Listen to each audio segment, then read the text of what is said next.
Olá, boa noite e a paz a todos, chegando para a meditação na Palavra de Deus, lendo no Evangelho de Jesus Cristo, escrito por João, capítulo 2, versículos 1 a 11, assim está escrito. E ao terceiro dia fizeram-se umas bodas em Caná da Galileia, e estava ali a mãe de Jesus, e foi também convidado Jesus e os seus discípulos para as bodas. E faltando o vinho, a mãe de Jesus lhe disse: não tem vinho. Disse-lhe Jesus: mulher, que tenho eu contigo? Ainda não é chegada a minha hora. Sua mãe disse aos serventes: fazei tudo quanto ele vos disser. E estavam ali postas 6 talhas de pedra para purificações dos judeus, e em cada uma cabiam 2 ou 3 almudes. Disse-lhe Jesus: enchei d'água essas talhas, e encheram-nas até cima. E disse-lhes: tirai agora e levai ao mestre-sala. E levaram. E logo que o mestre-sala provou a água feita vinho, não sabendo de onde viera, se bem que o sabiam os serventes que tinham tirado a água, chamou o mestre-sala ao esposo e disse-lhe: todo homem põe primeiro o vinho bom, e quando já tem bebido bem, então o inferior. Mas tu guardaste até agora o bom vinho. Jesus principiou assim os seus sinais em Caná da Galileia e manifestou a sua glória, e os seus discípulos creram nele. Esse é o texto que vamos meditar nesta oportunidade, falando sobre milagres de Jesus registrados no Evangelho de João.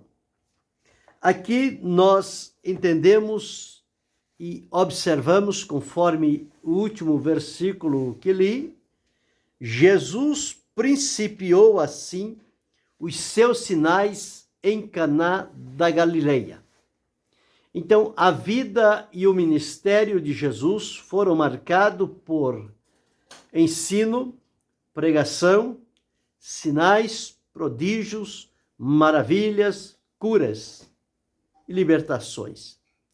Então, veja como o ministério desenvolvido por Jesus era um ministério pleno, completo, total, que ele abrangia todas as áreas de necessidades da vida humana.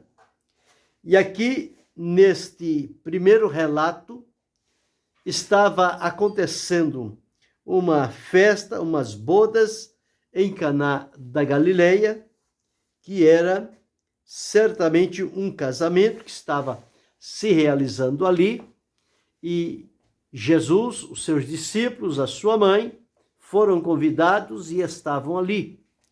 E podemos observar que lá no Gênesis, Deus uniu o homem e a mulher, constituindo uma família para viver a promessa de Deus. E aqui Jesus também, numa festividade de um casamento, a união de um homem com uma mulher, Jesus está ali presente, confirmando o propósito e o desejo do Pai. E observamos que, no momento em que Jesus lá estava, essas festas, elas duravam dias, e enquanto Jesus estava ali, a mãe dele, atenta a tudo que acontecia à sua volta, observou que o vinho que tinha sido preparado, ou seja, reservado, não foi o suficiente, porque logo acabou. O número de pessoas que chegou àquele ambiente certamente foi um número grande, e os recursos que tinham não foram suficientes para atender a todos. E ela chega assim então a Jesus e diz: olha, eles não têm vinho, o vinho acabou. E Jesus dá uma resposta a Maria, sua mãe, dizendo: mulher, que tenho eu contigo? Ainda não é chegada a minha hora. Jesus nunca trabalhou fora de hora, nem antes e nem depois. A ação de Jesus, ela sempre se deu na hora exata, no momento certo. E por isso que o ministério de Jesus foi frutífero, foi abençoado, foi próspero, porque Jesus não perdeu a oportunidade, não perdeu a hora e nem se atrasou. Ele não adiantou e nem se atrasou. As coisas de Deus são feitas sempre na hora certa. E há um momento certo de Deus agir, de Deus operar, de Deus manifestar-se. E isso está com ele. É prerrogativa do Senhor nosso Deus. Às vezes os homens que vivem na terra e que servem a Deus, eles julgam-se que eles podem controlar as ações e as atividades de Deus de acordo com a sua estratégia, o seu foco, e pensando que Deus vai atender exatamente como eles estão dizendo. Então declaram cada dia para uma finalidade diferente. E quando nós observamos que cada dia é um dia típico, denominado para um tipo de ação, e observamos que as coisas não acontecem como se espera, como se decide, porque esta parte da decisão não é da competência humana, mas é da competência divina, é da parte de Deus.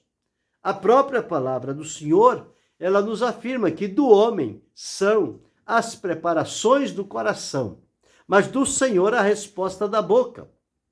Ou seja, nós podemos nos preparar diante da presença de Deus e ficarmos na dependência dele, porque quando chega a hora do mover de Deus, este mover vai acontecer. Não é preciso que nós o obriguemos ou determinemos que Deus faça isto, aquilo ou aquilo outro. Não. A parte de Deus nunca fica a desejar. Deus sempre cumpre com a parte dele. A nossa parte, na maioria das vezes, fica a desejar, porque nós queremos receber a bênção, o milagre, a cura, o sinal, a maravilha, mas não queremos fazer a parte que compete a nós. E aqui estava Jesus, numas bodas, lá em Caná da Galileia, e então, quando ele disse isto à sua mãe, que tenho eu contigo, ainda não é chegado a minha hora. Ela então se volta para os serventes, ela logo identificou quem eram os responsáveis ali pela distribuição. Ela se dirigiu a eles e disse: olha, fazei tudo quanto eles vos disser. Ainda não é a hora dele, mas vai chegar a hora dele. E quando chegar, vocês atendam, vocês obedeçam. E eles acreditaram e receberam aquela orientação da mãe de Jesus e ficaram atentos. E logo chegou o momento em que Jesus estava por ali, olhando e observando que havia ali uns vasilhames em que pudesse se colocar água. E Jesus pediu que colocasse naquelas talhas de pedra que ali estavam, que era própria para a purificação dos judeus, mas que nesta oportunidade agora seriam usados com outra finalidade.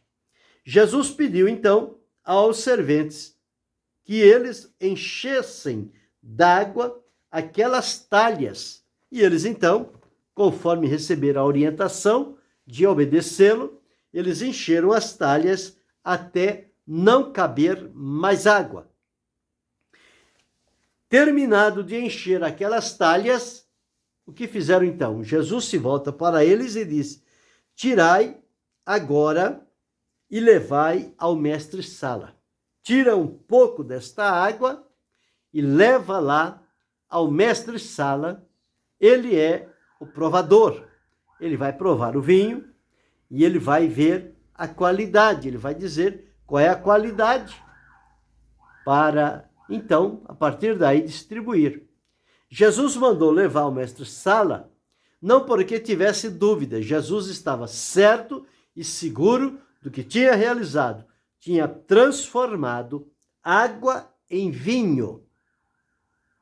E agora, quando os serventes colocaram dentro das talhas, colocaram água. Agora, quando Jesus manda que tira, eles tiram vinho e levam ao mestre-sala. O mestre-sala, então, prova aquele vinho e observa algo de valor, o gosto, enfim, tudo levava a definir como sendo aquele o melhor vinho da festa. E o mestre-sala, então, ele faz uma assertiva dizendo: todo homem põe primeiro o vinho bom. E quando as pessoas já têm bebido bem, então ele coloca o inferior. Não vai fazer diferença. As pessoas já beberam vinho bom e agora vem o inferior, elas continuam na sequência. Mas observe o que aconteceu. O que ele diz: mas tu guardaste até agora o bom vinho. As coisas do Senhor Jesus são sempre melhores. São sempre mais importantes. E isto era o que Jesus tinha feito. Certamente depois, numa ocasião, os serventes devem ter dito àquele mestre-sala como foi que aconteceu.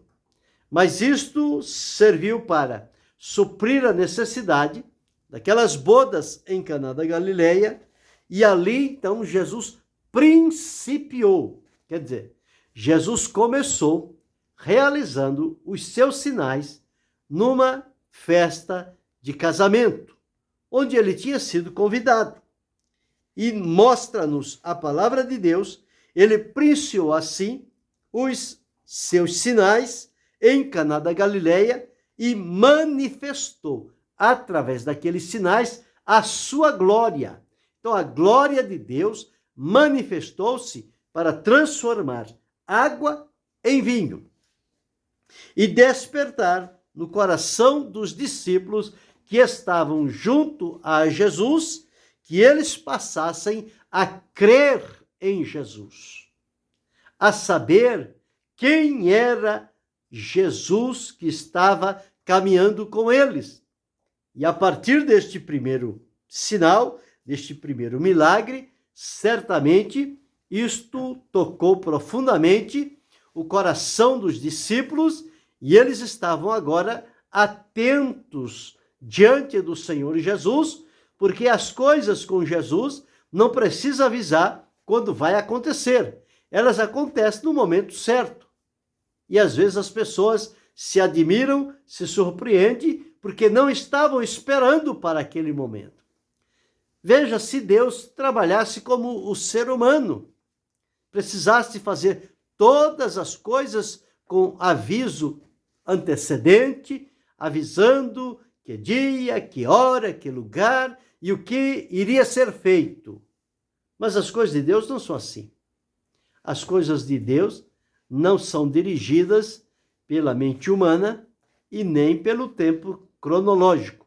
As coisas de Deus, elas atuam pelo tempo cronos. Pelo tempo kairos, não cronos. O cronos é o cronológico. Pelo tempo kairos, é o tempo da presença de Deus. Então, quando chega o momento de Deus, nada vai impedi-lo de agir. Foi exatamente aqui o que aconteceu. Não sabemos quanto tempo levou do momento em que a mãe de Jesus falou com ele, Maria falou com Jesus, e ele, então, realizou este sinal. Não sabemos que espaço de tempo levou entre uma coisa e outra, mas que aconteceu, todos viram, desfrutaram, e os discípulos, então, se firmaram mais ainda em servir a Jesus. Então, aqui está o primeiro sinal, o primeiro milagre realizado por Jesus no princípio do seu ministério. E João deixou registrado pelo menos 7 deles aqui. Em Mateus, em Marcos, em Lucas, tem outros vários que aconteceram. Mas João registrou pelo menos 7 e alguns deles são próprios do evangelho escrito por João, que não estão nos outros evangelhos. Este, por exemplo, é um deles. Só encontramos em João. Mas aqui está um milagre realizado por Jesus. Quando nós vamos observando e seguindo adiante, nós vamos observar outros milagres, sinais e maravilhas que Jesus operou diante do seu povo e que aqui foram registrados. Observando que João escreveu dizendo o seguinte, aqui no último capítulo e no último versículo, João capítulo 21 e o versículo 30.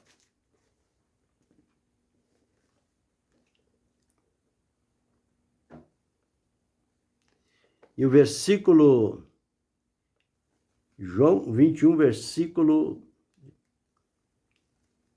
25. Há, porém, ainda muitas outras coisas que Jesus fez, e se cada uma das quais fosse escrita, cuido que nem ainda o mundo todo poderia conter os livros que se escrevessem. Então, veja, ele escreveu algo necessário para trazer à realidade o poder por Jesus manifestado. Então, no capítulo 20, o versículo 31, está escrito: estes, porém, foram escritos para que creiais que Jesus é o Cristo, o Filho de Deus, e para que, crendo, tenhais vida eterna. Observe aqui, Jesus principiou assim os seus sinais em Caná da Galileia, manifestou a sua glória e os seus discípulos creram nele.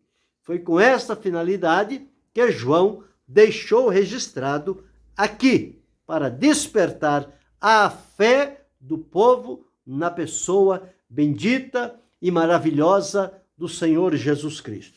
Então, este primeiro sinal, o milagre, foi realizado numa festa de casamento. O segundo milagre, registrado no evangelho escrito por João, está no capítulo 4, dos versículos 46 a 54. Diz assim: segunda vez, lá foi a primeira vez que Jesus foi a Caná da Galileia. Então diz aqui, segunda vez foi Jesus a Galileia, onde da água fizera vinho, e havia ali um régulo cujo filho estava enfermo em Cafarnaum. Ouvindo este que Jesus vinha da Judeia para a Galileia, foi ter com ele e rogou-lhe que descesse e curasse o seu filho, porque já estava à morte. Então Jesus lhe disse: se não virdes sinais e milagres, não crereis. Disse-lhe o régulo: desce, Senhor, desce antes que meu filho morra. Disse-lhe Jesus: vai, o teu filho vive. E o homem creu na palavra que Jesus lhe disse e foi-se. E descendo ele logo, saíram ao encontro os seus servos e lhe anunciaram, dizendo: o teu filho vive. Perguntou-lhe, pois, a que hora se achara melhor? E disseram-lhe: ontem, às 7 horas, a febre o deixou. Entendeu, pois, o pai que era aquela hora a mesma que Jesus lhe disse: o teu filho vive, e creu ele e toda a sua casa. Jesus fez este segundo milagre quando ia da Judeia para Galileia. Então Jesus voltou uma segunda vez lá em Caná da Galileia e estava lá este régulo, esta autoridade que tinha o seu filho que estava enfermo, quase à morte. E Jesus então diz a ele: se não virdes sinais e milagres, não crereis. E João enfatizou bem isto: sinais e milagres faziam parte da vida e do ministério de Jesus. Então Jesus disse para ele: vai, o teu filho vive. E o homem creu. Lá os discípulos creram no milagre. Aqui o homem creu na palavra de Jesus a respeito do seu filho que estava à distância. E ele foi embora crendo, agradecido. Quando os seus servos vêm ao caminho lhe dizer o que tinha acontecido, ele perguntou a hora. Ele lembrou-se que foi exatamente a hora que Jesus tinha falado com ele: vai, o teu filho vive. E experimentou um grande milagre, a cura do seu filho, e isso despertou eles para servir ao Senhor. E creu ele e toda a sua casa. Então, este segundo milagre, realizado por Jesus, despertou também a fé no coração das pessoas. O terceiro milagre que encontramos no Evangelho de João, bem conhecido, está no capítulo 5. É o paralítico de Betsaida. Eles estavam junto ao alpendre de Salomão, quando, por ocasião da festa, as pessoas subiam ao templo para a festa, mas haveria à parte o alpendre e havia ali uma fonte de águas que ali estavam, e nós observamos que havia ali o movimento das águas naquele tanque, e as pessoas que para ali iam na expectativa de que, uma vez por ano, o primeiro que entrasse na água, depois delas serem agitadas, era curado de qualquer enfermidade. E havia ali um paralítico com 38 anos, com todas as dificuldades que lhe impedia de se lançar em primeiro lugar àquela água. Quando ele fazia qualquer movimento, outro descia primeiro e era curado e ia embora. E ele continuava ali. Jesus subiu à festa, mas não foi direto ao templo. Jesus passou pelo alpendre de Salomão, começou a observar as coisas que lhe estavam e chegou a este paralítico que estava acamado já por tanto tempo. E Jesus, então, se volta para este homem e diz para ele o seguinte: queres ficar são? E a resposta do homem é: Senhor, não tenho homem algum que, quando a água é agitada, me meta no tanque. Mas enquanto eu vou, desce outro antes de mim. E eu fico para o próximo ano. E assim tem sido ao longo destes anos, sempre ficando para o próximo ano, para depois, para depois, para depois. Isto foi o que o homem disse a Jesus: não tem ninguém que me ajude. Mas ali, naquela oportunidade, chegou quem poderia ajudá-lo. Chegou Jesus, não para empurrá-lo e jogá-lo dentro daquele tanque para que ele fosse curado. Não, mas Jesus fez diferente. Jesus se volta para ele e diz: levanta-te, toma a tua cama e anda. Não precisou esperar o ano seguinte para o movimento das águas. Não precisou jogá-lo dentro do tanque. Não. Com uma palavra, Jesus disse: levanta-te, toma a tua cama e anda. E diz-nos a palavra: logo aquele homem ficou são. Ato imediato.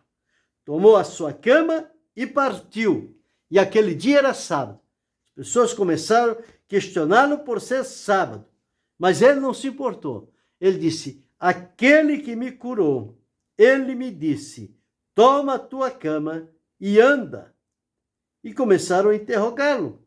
Mas aquele homem foi e anunciou aos judeus que Jesus era aquele que o tinha curado. Então, observe aqui, o terceiro milagre de Jesus foi a cura de um paralítico. Terceiro, registrado no Evangelho escrito por João. A cura de um paralítico que ninguém se importava com ele, mas chegou Jesus e para Jesus ele se importa com cada um de nós e está disposto a atender, solucionar, operar milagres, sinais, prodígios e maravilhas. Isto é próprio do Senhor Jesus. Então, este foi o terceiro milagre. O primeiro foi transformar a água em vinho. O segundo foi a cura do filho do régulo. O terceiro foi a cura do paralítico de Betesda, que significa casa de misericórdia. O terceiro, diferente, nós vamos encontrar no capítulo 6, também muito conhecido, que se fala sobre a multiplicação dos pães, quando Jesus estava reunido com a multidão e, entendendo que eles estavam famintos, o Senhor não quis despedi-los vazios.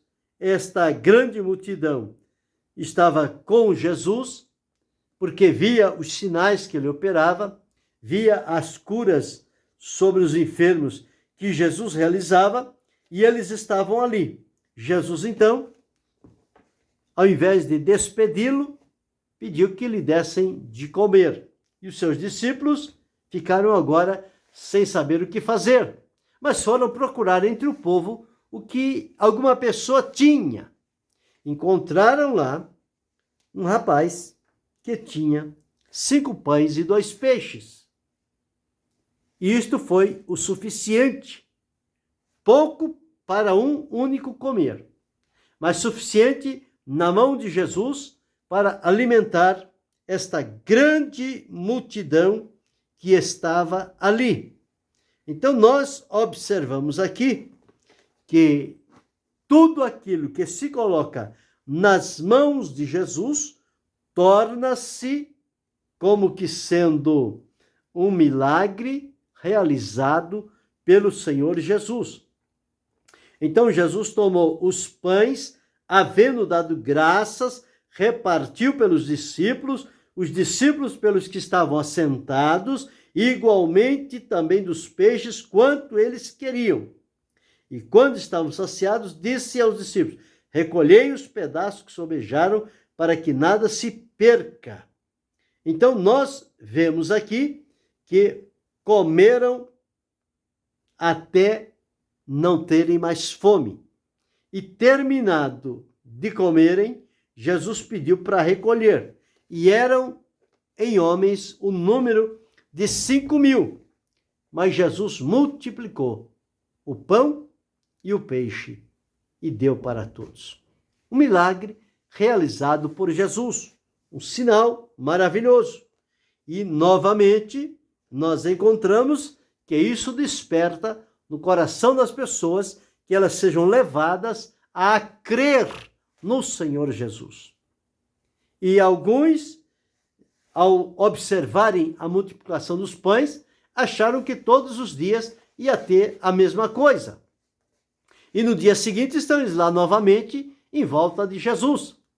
E Jesus diz a eles: olha, vocês estão me seguindo por causa da comida, porque comeste e vos saciaste. Então Jesus: trabalhai não pela comida que perece, mas pela comida que permanece, a qual o Filho do Homem dará àqueles que receberem, porque o Pai dará a estes. Então aqui nós encontramos já o quarto milagre que João deixou registrado. É a multiplicação dos pães, de 5 pães e 2 peixinhos para 5.000 homens. E comeram e sobrou 12 cestos cheios de pedaços de pão. Em quinto lugar, nós vamos para um outro milagre, aqui também, no capítulo 6, os versículos 16 a 21, quando os discípulos estavam no barco para atravessar em direção a Cafarnaum e no meio do mar levantou-se um grande temporal, o vento e as ondas se uniram e começaram a bater com ímpeto naquele barco e ele quase estava afundando. E os discípulos, então, clamando ao Senhor, observa que naquela escuridão, Jesus vem caminhando, andando por cima das águas. E quando o Senhor Jesus chega-se diante deles, eles ficam temerosos. Mas Jesus diz: sou eu, não temais. Então, de boa mente, eles o receberam e logo o barco chegou ao lugar para onde ia. Jesus teve e tem o poder de acalmar as águas e de acalmar o vento e de trazer tranquilidade àquele barco que estava navegando com os seus discípulos. Então, o milagre de Jesus, andar por sobre o mar e dar ordem ao vento e ao mar para lhe obedecer. E eles então obedeceram. E os discípulos creram no Senhor. Tudo isso é para despertar a fé no coração das pessoas. O milagre tem esta finalidade. Ele é realizado para despertar a fé e levá-la a crer no Senhor Jesus Cristo. O sexto milagre que encontramos está no capítulo 9 também, muito bem conhecido, que é com relação àquele cego de nascença, que os discípulos, quando passaram por ele com Jesus, disseram: mestre, quem pecou, ele ou seus pais, para que nascesse cego? Jesus então diz: nem ele pecou, nem seus pais, mas foi assim para que nele se manifeste as obras de Deus. Então Jesus chega a este cego e diz a ele o seguinte: o Senhor Jesus aqui faz lodo, ele cuspiu na terra, fez lodo, untou os olhos do cego e disse: vai, lava-te no tanque de Siloé, que significa o enviado. Ele foi, lavou-se e voltou vendo. Então, nós observamos aqui uma cura maravilhosa realizada por Jesus. Os vizinhos começaram agora a interrogar: será que é o mesmo cego? Não é este o cego? Uns diziam: é este. Outros diziam: parece com ele. Mas ele se levantou e disse: sou eu mesmo. Mas o que aconteceu? Um homem chamado Jesus fez lodo, untou os meus olhos, mandou que eu fosse lavar, fui, lavei-me e voltei vendo. Simples assim. O milagre de Deus não tem explicação. Ou crê ou não crê. E eles creram, e o cego creu, e as pessoas ficaram inconformadas com aquele cego, porque tudo aquilo tinha acontecido, e principalmente por ser um dia que não deveria ter acontecido. Mas nós encontramos aqui que este milagre aconteceu e aquele cego foi beneficiado. O último que encontramos, também muito conhecido, está no capítulo 11, é a respeito de Lázaro, o amigo de Jesus, que ficou doente e foi levado à morte, foi sepultado. Jesus veio. Quando chegou, já fazia 4 dias que Lázaro estava sepultado. Jesus, então, o chama para fora e ele sai vivo, restaurado.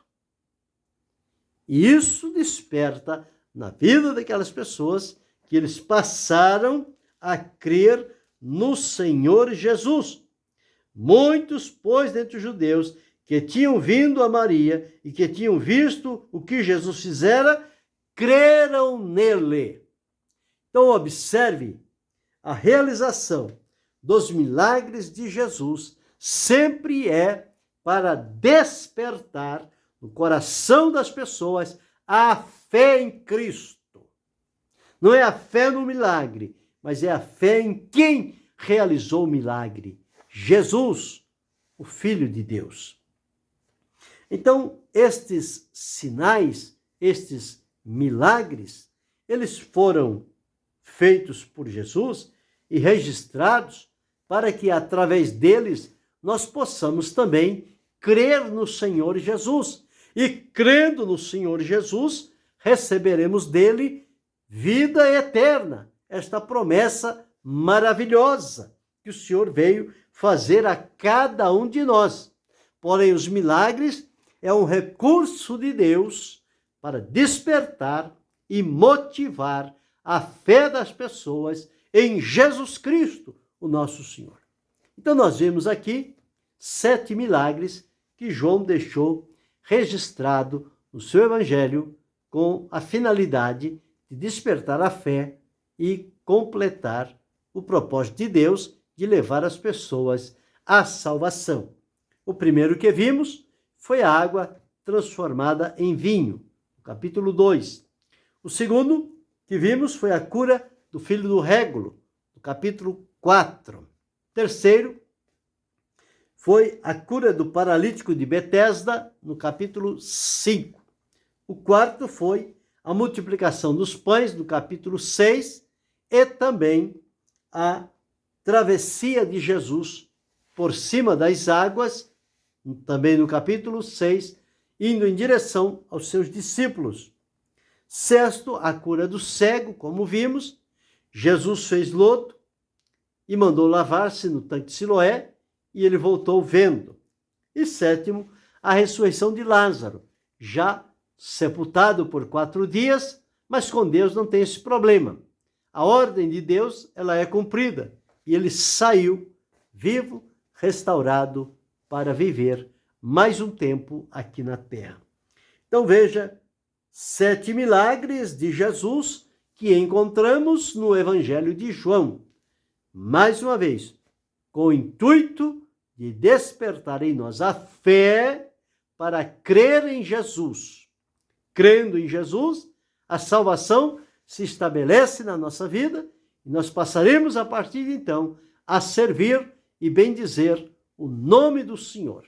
Então, o trabalho de Jesus era este, era ensinar, era pregar, era curar, era libertar, era transformar. Por isso que aconteciam os sinais, os prodígios, as maravilhas e as libertações, como as curas. Tudo isto para despertar no coração a fé em Cristo Jesus. Que possamos continuar crendo no Senhor. Não na bênção, no milagre acontecido, mas no Senhor que opera o milagre. É nele que nós devemos depositar inteiramente a nossa fé.